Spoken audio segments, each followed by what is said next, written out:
অভাবী মলিন মুখগুলো বসে থাকে প্রতি বছর উৎসবের দিকে তাকিয়ে। পুজো আর ঈদ কবেই পার হয়েছে, এবার বড়দিন। মলিন মুখগুলো আশায় বসে থাকে প্রতিবারের মতোই। শরীর চলে না, তবুও একটি বারের জন্য অন্তত মেতে ওঠা, ক্যারলের সুরে গলা মেলানো।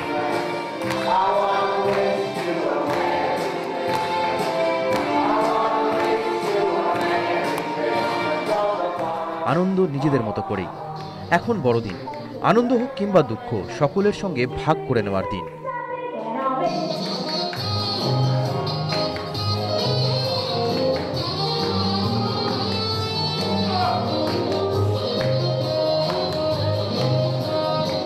সহায় সম্বলহীন মানুষগুলোর হাতে বড়দিনের উপহার তুলে দিল বেসরকারি স্বেচ্ছাসেবী সংস্থা রেমেডিয়া ট্রাস্ট ফাউন্ডেশন। উপহার পেয়ে খুশি সবাই। ভগবান তোমাদের আচ্ছা করবে, ভগবান তোমাদের দেবে, ভগবান কাছে দোয়া করবো, এই দোয়া করবো যে ভগবান তোমার হর সালে এরকম যেন পারো, এই দোয়া করবো ভগবানের কাছে। মতো হাত বাবু বাড়িতে ছেলে আছে, মেয়ে আছে, বউ আছে, আর ওই ছেলে নেগড়া আছে। আমি ওই ওরা খাবে, কী করবো বাবা, সবাই খাবো। আমি 20 বছর ধরে থাকি অ্যান্টনি গির্জাতে। আমি বড়দিনে গিফট পাই, আমার মনটা খুব খুশি হলো।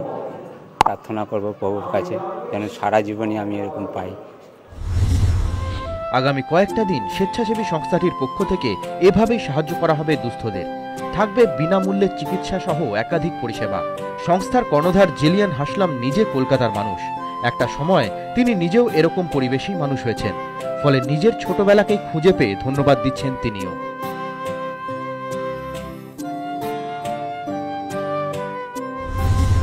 It's like a dream come true. It's like everything I have ever wished for since the time I was a child, to spend time with the elderly and the children and, you know, the youth.